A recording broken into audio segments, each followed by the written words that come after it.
Hi there, folks. Simon here. This is the 2022 TAC Championship Tournament, and this is the semifinals between Abyss and alion02. Abyss beat PlutoTheBrave in the quarterfinals to get here, including all the way up to a tiebreaker match between the two of them, and alion02 beat RabbitBoy84 to get here into the semifinals. So this should be a really excellent match between these two players. Very, very even, I'd say. Very top players, both of them, just like everybody else in this tournament. You will notice something a little bit different here, and that is that this screen looks quite a bit different, and that's because I was not able to record this match, but alion02 recorded it for me and sent me the raw video so that I could do some commentary over the top of it. I have not seen this game. I don't know how it turns out, so this is me doing my live commentary just as if it were going on right this moment anyway, even though it is, in fact, a recording. So, just like every other game in this tournament, they are played on a 6x6 board with a 15-minute timer and 15-second increment, meaning 15 seconds get added to your time after every turn you take. Additionally, these are played with 2 komi, meaning that 2 gets added to Black's flat count score at the end of the game if the game does not end in a road. So, without any further ado, I think we are good to go right ahead into game 1 of this semifinals match in the 2022 TAC Championship Tournament between Abyss and alion02.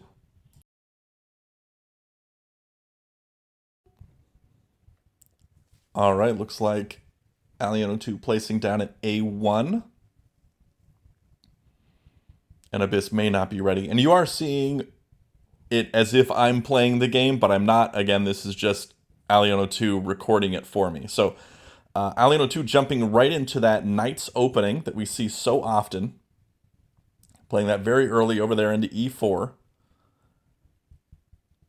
And Abyss taking quite a bit of time, interestingly playing over at C3, playing away from White's pieces. Now that's typically not something that you would do. Also opening up that spot, also not something that you would do, but I think that he has been sort of planning out what to play against alion02 and his openings, but I'm not quite sure what this does because those two spaces, the C3 and E3, they open up that D3 spot for maybe a white capstone, something like that, and that could be really strong for white. But white's opted to just play at D4 with a flat instead of a capstone at D3 or anything like that, or even a flat at D4 or even a capstone at D4. Interesting play here, but now we do see that black is playing next to white's pieces, not getting sort of isolated out there and letting white just run away with it with the momentum. But we are seeing Abyss take quite a bit of time here in the early game. He often takes quite a bit of time in the early game.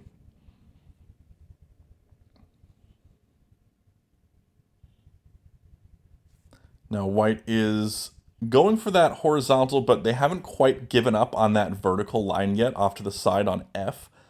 That's still there, still able to be played.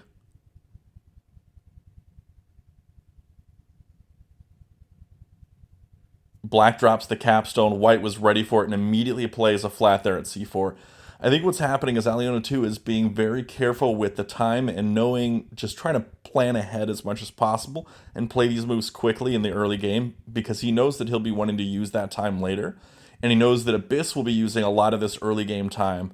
Now, both of these players tend to use a lot of time in the early game, and I think alion02 is learning a lot from that in this tournament, having some time issues potentially in previous games. And so really wants to be able to use that, I think, is what he's going for here.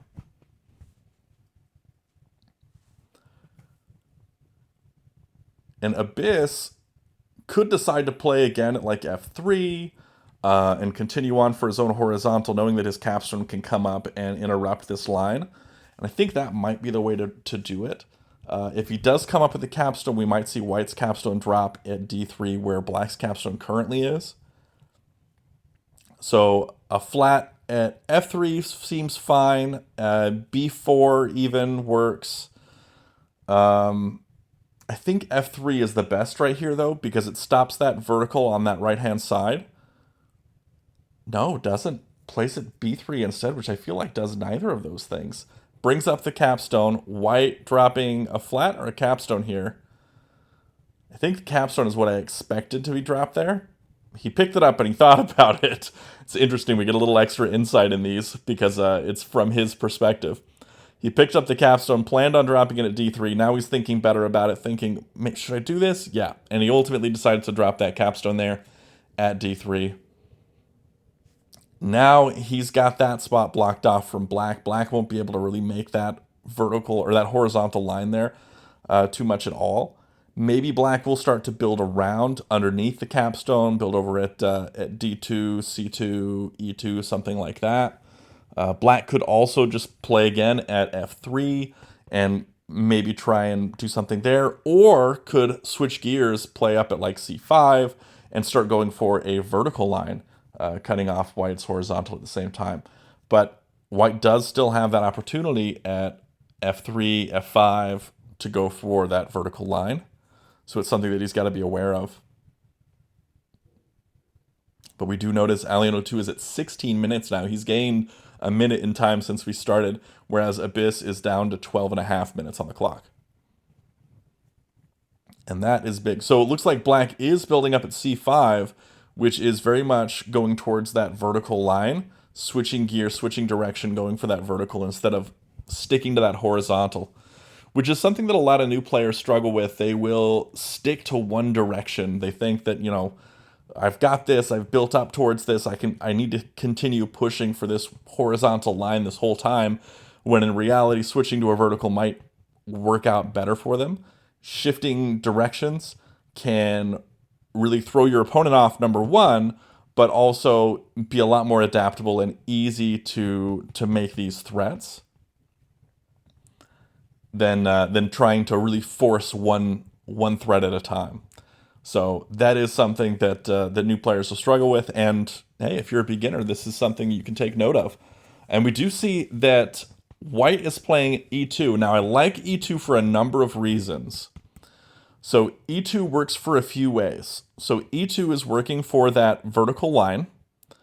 As we see, the capstone can come right to make the vertical in that with the f5 and the e1, something like that in the future. Or white can also be working on this horizontal line at the same time, where playing at, for example, c2 and a4 come up with that flat and the other flat on c2 to make that horizontal line. So he's got multiple things going on with the placement. Now, black plays at f2 to cut off that vertical line. White's placing at e1, saying, all right, that's fine. I just got to place up at f5 and I've got attack threat. So black might try something like play down at d2 or play at f2, be able to come over onto that e2 spot and cut things off. A placement at f5 here, yes, it cuts off the immediate threat on the next turn, but white can just place again at e5, and while not renewing it immediately, it renews it on the following turn. So black's got to be careful not to let white run away with momentum here and just get free flat placements all over the board here.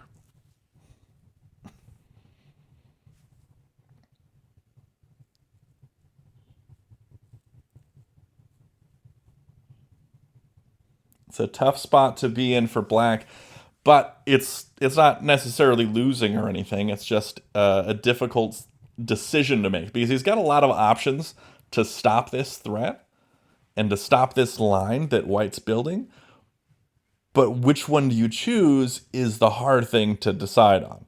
And so often when you only have one line that works for you, that's an easy decision and it's an easy spot to be in, even if you're in a more losing position. But when you have a lot of options, that makes it difficult and makes you take a lot of time, for example. Black playing over at a3, making the connection, the anchor point there.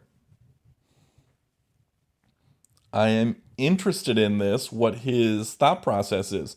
Now, white's got an attack threat, placing at f5. White can come right with d3 onto e3 to make the road. Now, black didn't do anything to stop that threat. with the a3 placement. And he definitely saw that being a possibility. But why he decided a3, I think that means that he trusts in what he currently has being able to stop the threat and still work towards his end goals.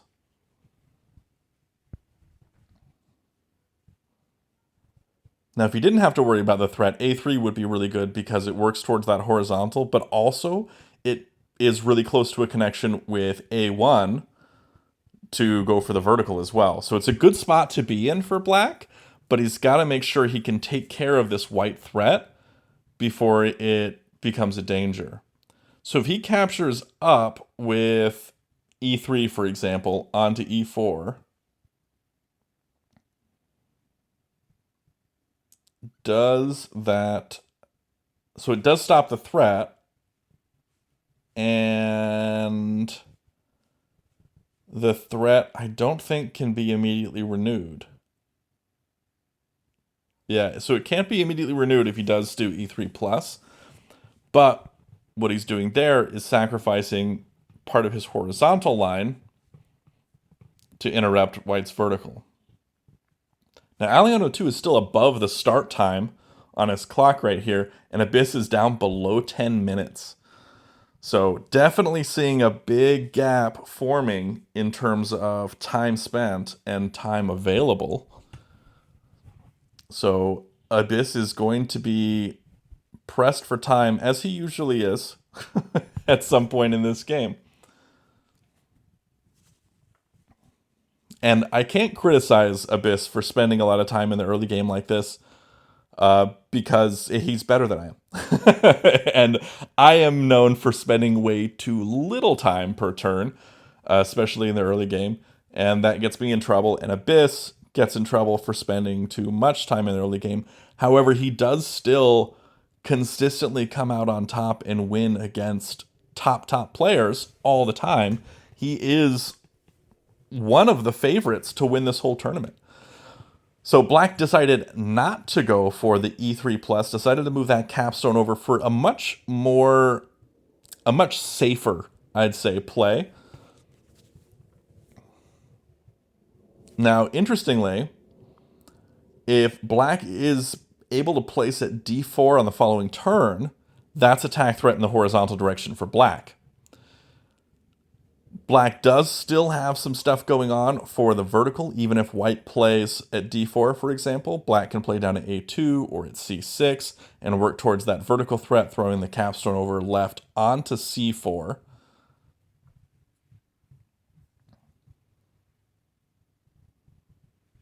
And white's trying to think what to do here. Now, I think what white could do is play at f2.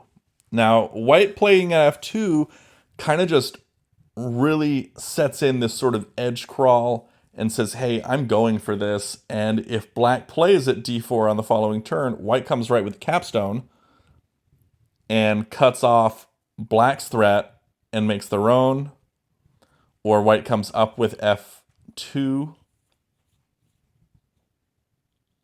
to make that threat. So can make a threat with f2, but I think that it's ultimately not great for white's positioning. I think they might want to be playing at d4.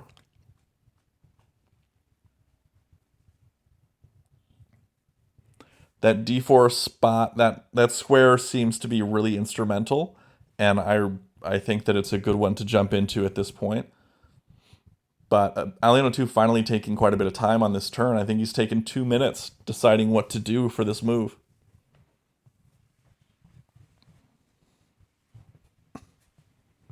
It's a good time to think about it too, because this is I'd say that's a pivotal moment in the game.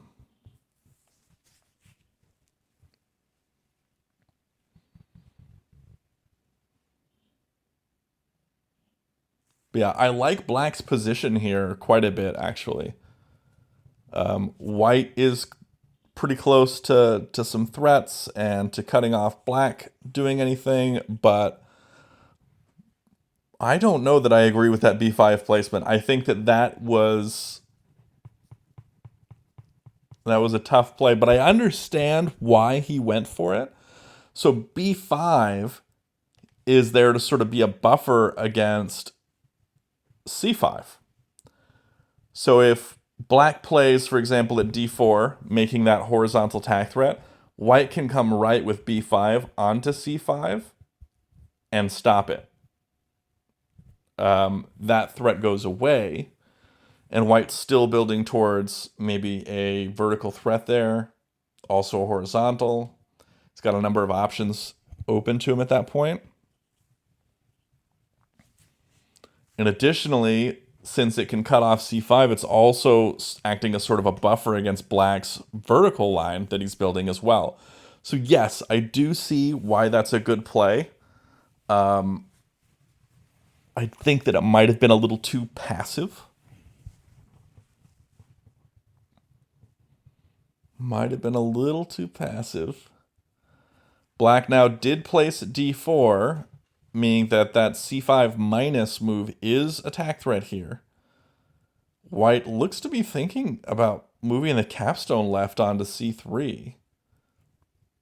And they do. They do move the capstone left onto c3. Now, black can play at d3 here to sort of pin that capstone some more.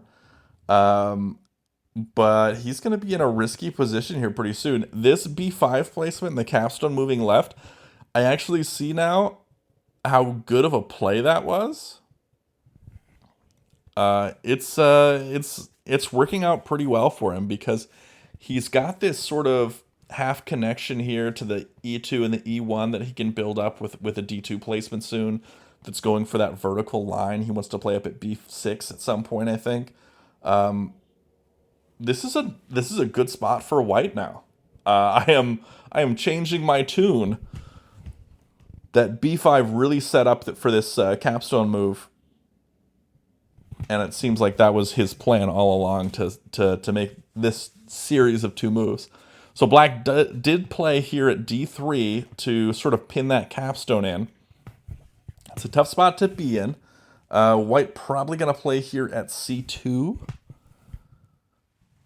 That works towards the vertical connection on c1 or at d2. And keeps black from building below white's capstone to go around for the horizontal line.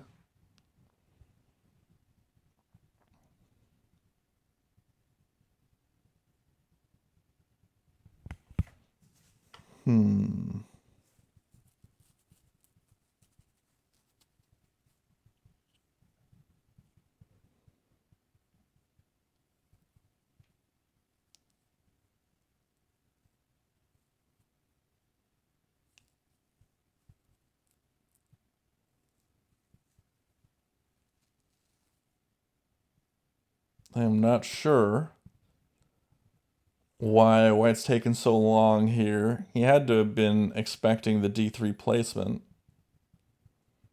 I do like the c2. I feel like that's the move here, is to play at c2.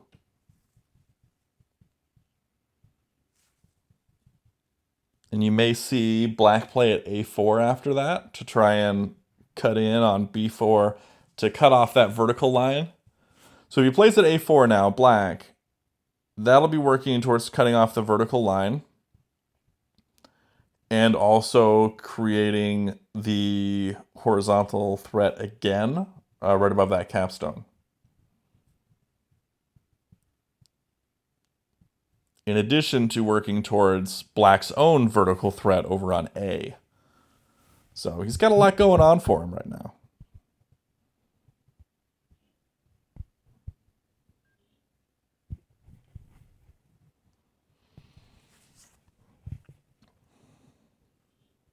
But yeah, white's position is looking pretty good.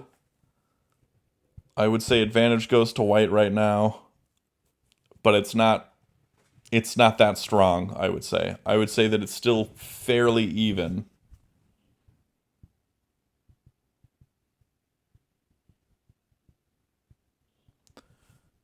And I believe with Comey, black is up by one flat.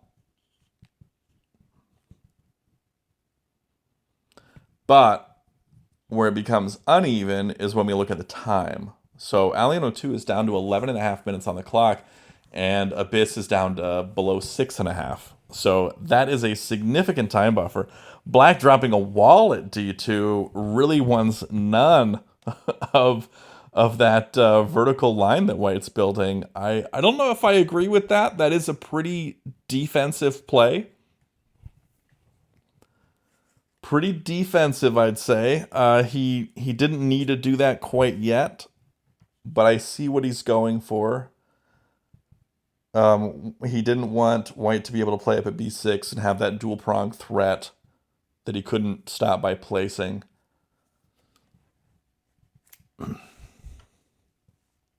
White does play up at b6 anyway, makes that connection.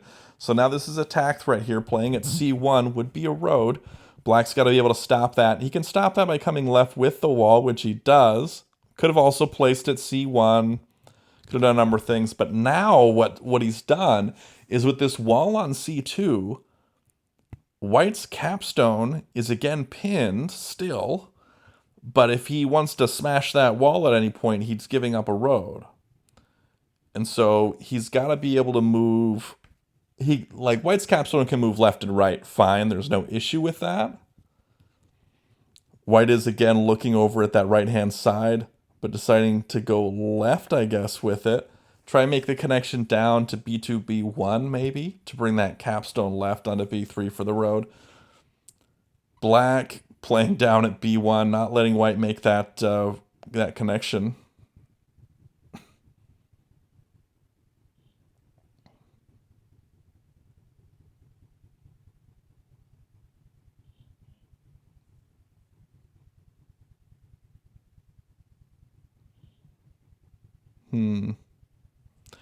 I think what could be a cool setup here is White playing something like f2 or d2, and then, or both, really both, and then working towards, so if he gets f2 down, and he gets d2 down, then he brings the capstone right, then he's making a threat in the vertical direction on the left and on the right.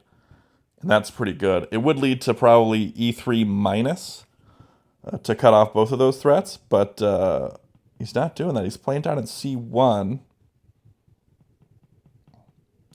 which may be sort of a play to go for the horizontal line, or really just to keep Black from building around there to go for the horizontal below that wall. Either of those do work out just fine, I'd say.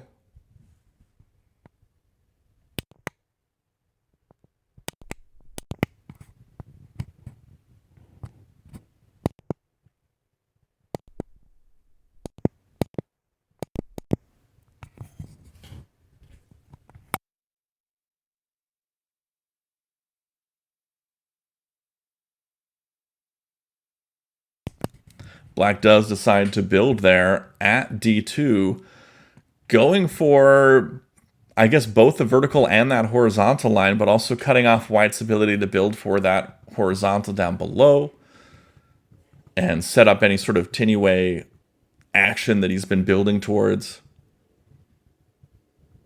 with that d2, f2 placement like I was talking about.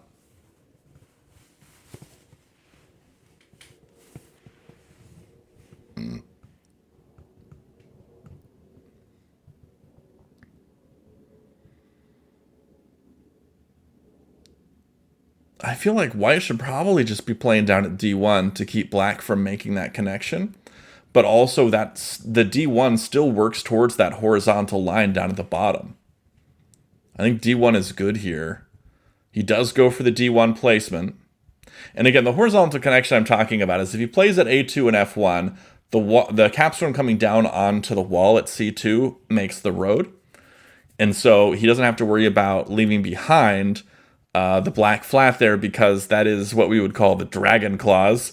In the original rules of TAC, it said that creating a road for your opponent and yourself at the same time is as rare as dragons.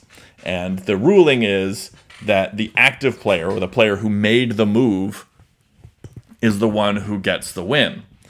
Now we, because of the as rare as dragons line, decided to call it the dragon clause.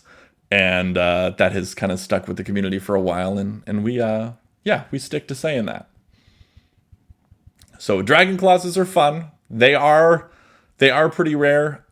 We've had a few hundred of them, and that's after a 500,000 games, over 500,000 games. so pretty rare in that.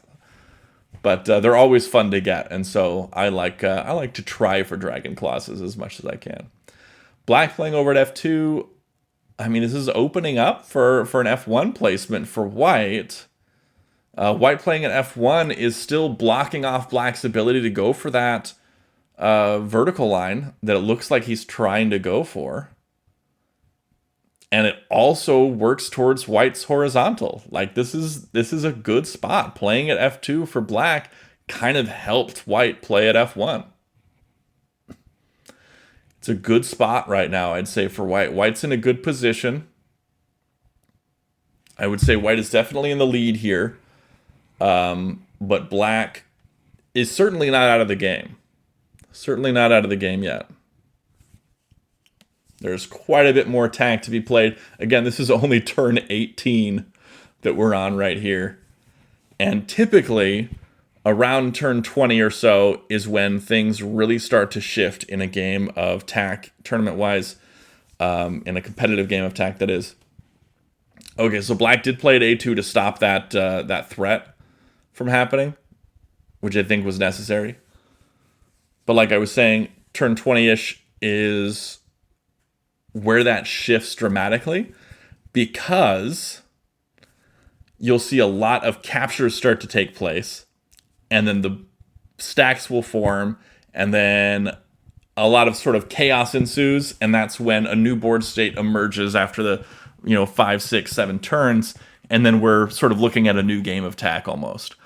And it looks like that's what we're going to see right now. We see white capturing left, making this tack threat. C1 left would be a road, so black's got to stop this. Got to stop this with a capture as well. Could decide to do this with that C5 flat up above, come left onto B5. Could decide to come left with the wall. However, that would just lead to another flat placement at either C2 or C3 to renew that threat. Could come up with B1. Could come down with C2, the wall, onto C1. That would also stop it. But it would just be renewed by another C2 placement. Let's see, could come right with A2. There's a lot of options that black has to stop this road threat right now. And I think that's what makes it, again, difficult and makes him take a lot more time. We see he's down below 4 minutes on the clock. alion02 is above 9. So that's over 5 minutes between the two players right now, which is a very significant amount of time when you're planning out these moves in tack and trying to respond to something that maybe you weren't expecting. White is definitely building something up here in a good spot. Black's, like I said, not out of the game, but in a difficult position because they are playing a bit on the back foot right now. But I think we're going to be seeing some interesting plays here in the next few moves where the game board and the game state in general just shifts dramatically.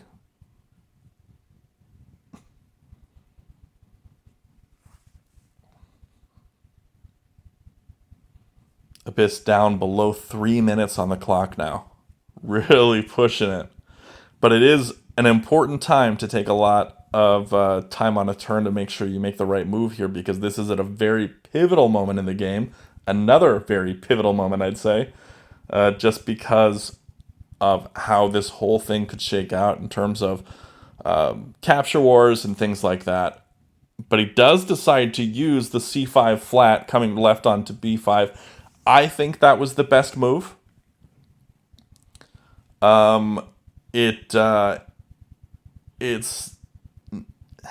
It's tougher to sort of renew right above. White plays again at C5. Now, white can do a number of things with the C5 flat now. The C5 flat, I feel like, is the best move and was sort of a no-brainer after that capture. but black has to have some sort of plan to deal with this at some point. The reason why c5 is so good is because it can come left onto b5 again, and then boom, it has a stack, which is even more powerful. It's even stronger. Additionally, white is working towards a horizontal line, playing up at c5 and, or sorry, at d5 and e5, would be going for sort of a horizontal line again above black's flats there and above black's capstone, and that would be strong as well, and also make a vertical connection. And so there's a lot that white is building towards with this one c5 flat placement. It is a good spot to be in for sure.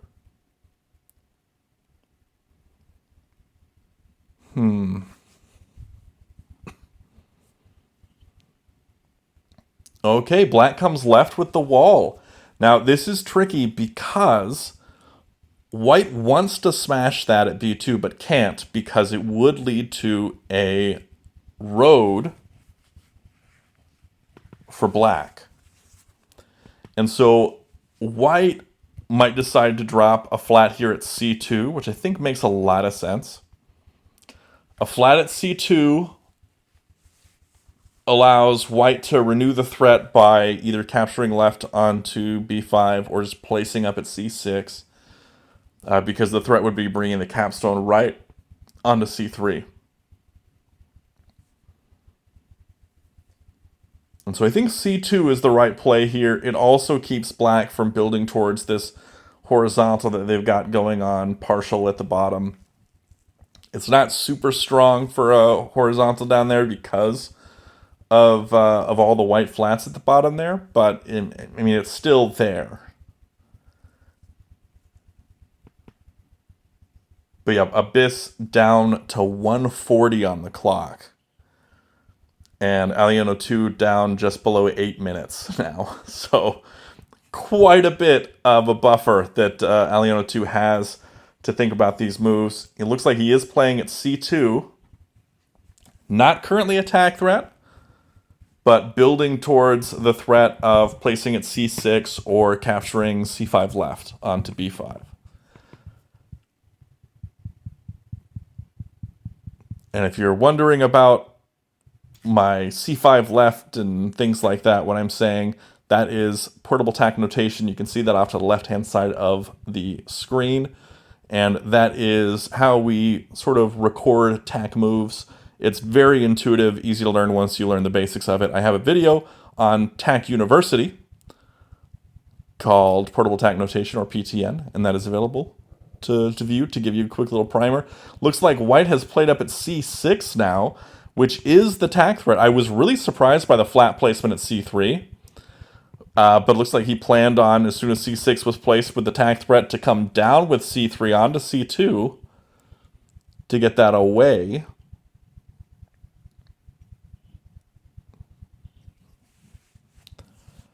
I am interested in this. What is the play here for white now?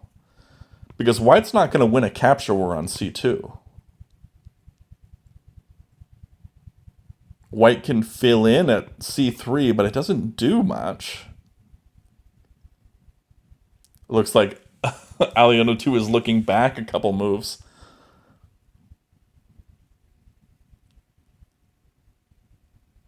Trying to figure out what to do there.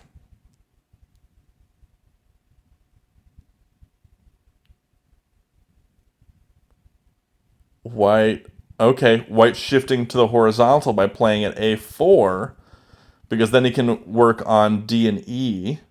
Or maybe he's not. He's not placing that yet. He's still trying to figure out what to do.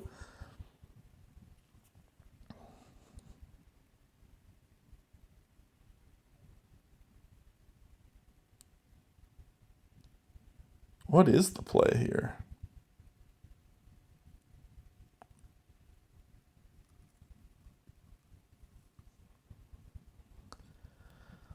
I mean, I think that maybe that a4 is good. a6 is also good, but I feel like a4 is a little stronger. Yeah, a4 is probably the play you want to make. You want to shift gears to that horizontal.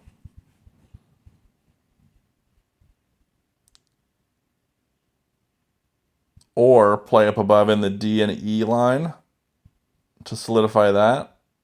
Keep black from building the horizontal or the vertical over there. Yeah, D and E are probably better because it helps keep black from starting that vertical line again, because the horizontal at the bottom is a threat, sure, but it's not as strong as the vertical threat that black is building.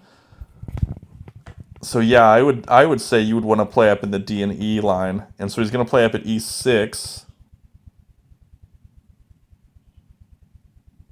And then black might decide to play up at D6.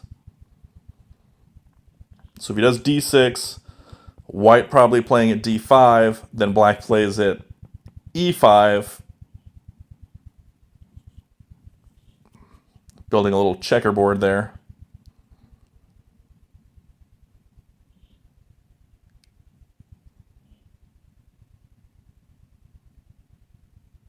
Yep, that's exactly what happens. D6, then D5. Are we going to see black now play at E5? Or are we going to see him, or are we going to see him play B1 right? If he plays B1 right, I like B1 right. Okay, so here's what I'm looking at. If he does B1 right, that is a vertical tack threat by throwing B5 all the way to D5. But it's also a horizontal tack threat by dropping a flat on B1. And so white's going to have to stop that probably with D1 left or E2 left. But he doesn't. Instead, he plays at E5. I expected to B1 right, to be honest. Because now white can play at A4 or A6 and make that horizontal tack threat first and force black to respond.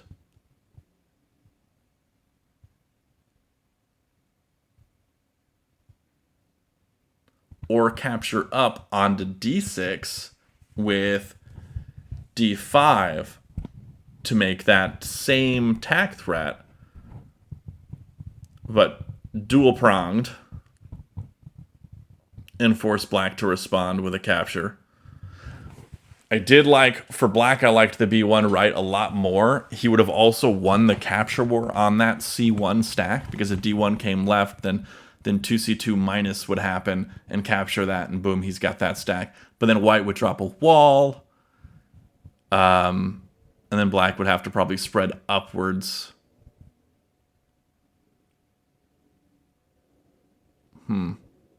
This is a tough spot. It is a tough spot.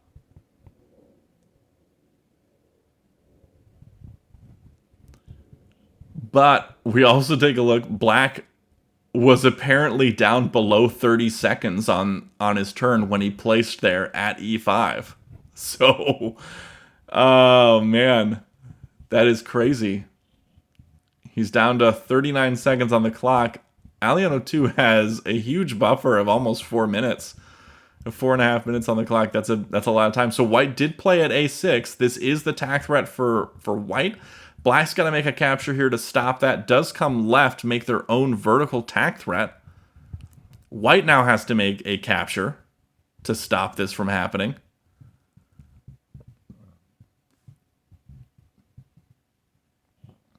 White could capture right with C5 to renew the threat, and then black would likely respond with D4 plus to capture onto D5.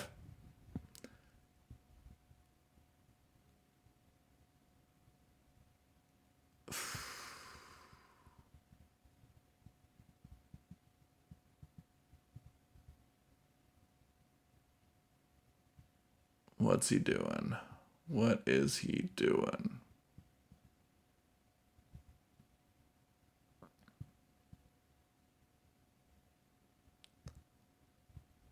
He's got a lot of plays here. He can't throw the capstone right, because that would leave a road for black. Or no, it wouldn't. He can throw the capstone right. Yeah, he can throw it to D3. But I don't know that that's a good move. Or even a mediocre one.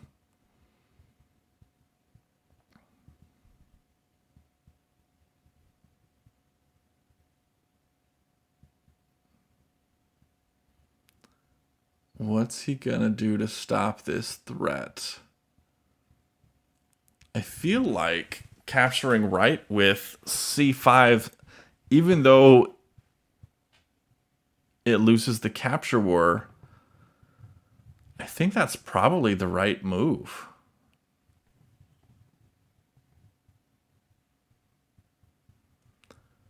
But he's now getting close down to 2.5 minutes. It's wasting away his buffer that he's built up.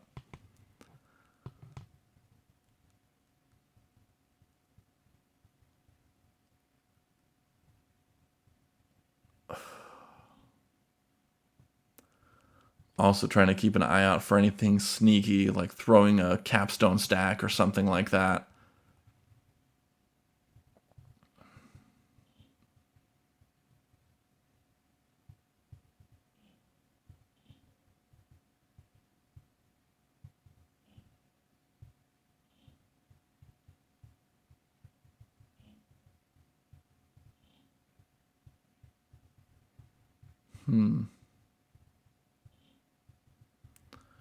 White comes left.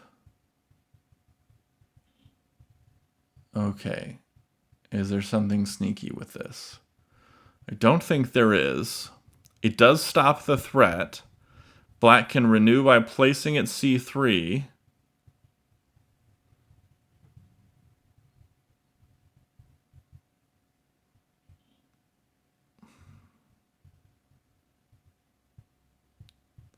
Abyss is down to 13 seconds on the clock. 10 seconds. Oh, goodness. Okay, so he captures down onto d2, recovers that stack. He will win the capture war on d2, because if white comes up with d1, he's got it. Black can recapture with the c2.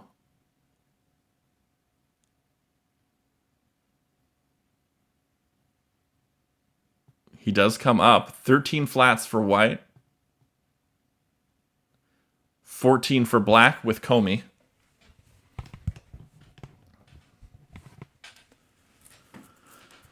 Black drops a wall instead of capturing over with c2. Probably because a c2 placement renews a attack threat for white. Dropping the wall. Yeah, that keeps him from throwing all the way up. Because that was attack threat, that d2, that d1 plus move, because that's 4 flats in that stack. He could throw the whole stack all the way up to d6 to make a road. Black dropped the wall there, ready to capture onto that stack. White can take the stack to the right, or probably not to the left, though. Left just gets it attacked by the other wall. But if he takes it to the right, he can make a +2 flat count differential move, put him higher up on flats, and also, I guess, sort of work towards the vertical on the right-hand side with F.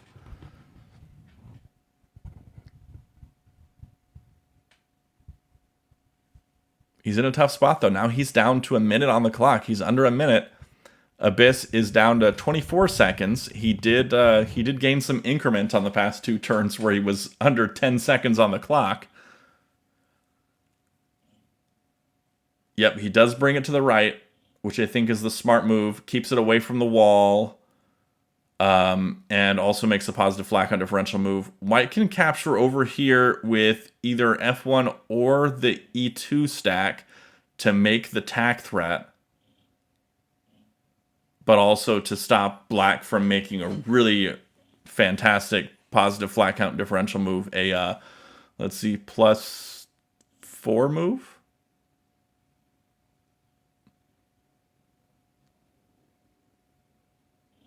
Yeah, it would be a +4 move going up with that stack. So he does come right with E2. Is he doing it? Yeah, he comes right with E2. Black drops a wall there as we expected. White thinking about smashing at d3, it looks like. Does smash at d3.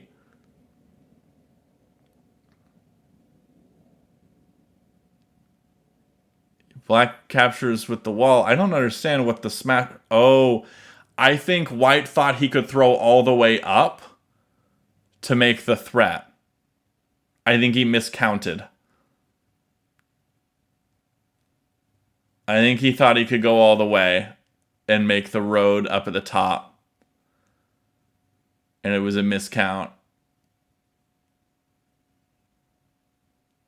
Oh, that's rough. He might do it anyway just to get that stack and then make the threat up there. But then that black wall stack is going to go straight up and ruin that. Yep, that's what happened. White makes the move. Now White is down on time. He's down to 15 seconds, where Abyss is close to a minute.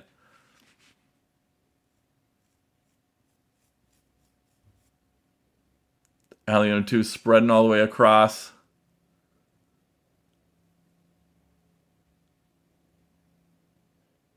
He's making a threat. This is an attack threat for White. I feel like Black is in a much better position now. I think White kind of really screwed up by making that capstone smash. I think they miscounted, and they really did not deal with that that eventuality of that big wall stack of Black. Now this game is basically over. I don't know that that White can come back from this.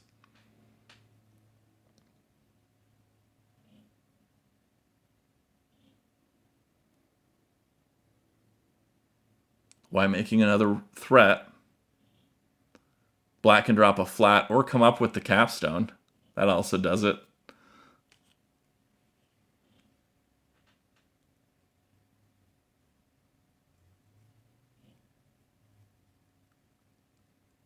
White comes down, threatening to capture onto f4.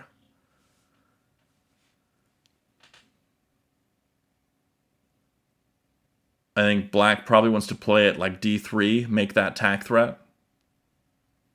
Now plays it b3 to make the threat. White getting ready to drop a wall there at d3 to stop the road. Black's going to play at d2. The reason I say d2 and not... Oh, he didn't. He spread upwards. I thought for sure he would have played at d2 to make that that threat. But instead he spread upwards, I guess, to keep that away from the wall. White's coming right. Black's really close to a road on the vertical line here. White wants to spread down, maybe, or maybe left. Yeah, probably left again to recover the flat on c4. Yep, did that. Black. I don't think that was the move. I think the move was a5 here. But now alion02 is down to 30 seconds on the clock. Abyss over a minute. Playing very quickly. I don't think f4 was the move. I think it was a5. As that would have been both a vertical and a horizontal threat. White comes up. No threat for either player.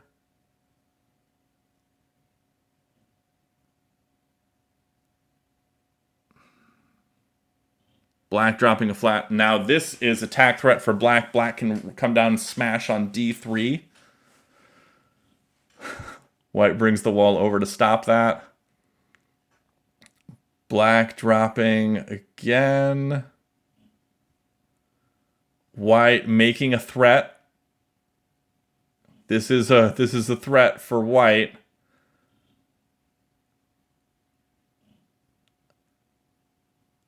Black might come left with f4 or up with e3. Heck, or even down with e5. No, he comes left with f4. This is not a threat for Black.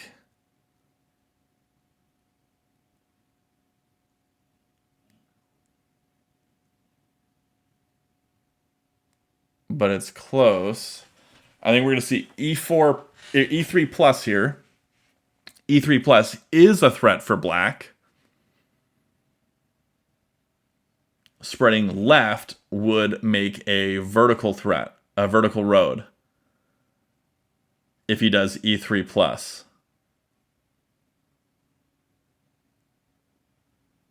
And we're seeing white, alion02 count the flats here. He's got 10 for white, 15 for black. Black is way ahead on flats. White's got to do something special here if he wants to come out on top. The capture was made. No, the capture was made down instead of up. I'm not sure why he made the capture that direction. Oh, but it's still a threat. He missed the threat. He missed the road. Black can make the vertical road right now by spreading to the left. White missed it by playing the wall up at e5. So black can take e4, spread it to the left, and make the vertical road from d6 all the way to a1. If he sees it. Again, he has 40-something seconds on the clock. He does see it, and he makes it. Wow, what a game. That was intense. Well played to both players. Congratulations to Abyss for winning game 1. I thought for sure you were toast, but Abyss is saying in the chat there that he did not realize it was a road. He just thought it was a good flat count move. Oh, that's funny. That's funny. He won by accident. There you go. It can happen, folks. It can happen. But congratulations to Abyss for winning game 1. Again, this is a 4-game series, so it's by no means decided. They've got 3 more games to play before we figure out who wins this. But man, that was a fun game to watch. I definitely thought for a long time White was firmly in the lead, and then Black comes back. And yeah, just all it takes is one bad move sometimes, one blunder to really mess up your position. And I think that was White miscounting how many flats were underneath that wall when he smashed it, trying to go up for that threat up vertically. I think that was a miscount. But anyway, really, really fun game. That was a blast. And thanks everybody for watching. Be sure to check out the description below for all things TAC, especially the TAC Discord server, which is where you can find all sorts of resources like strategy guides and people to play with, whether that be on playtac.com, just like these games, or over on the Discord server playing asynchronously. A lot of fun people out there to play with and a lot of great resources on that TAC Discord server. So thanks again for watching, and until next time, have a great day and happy tacking.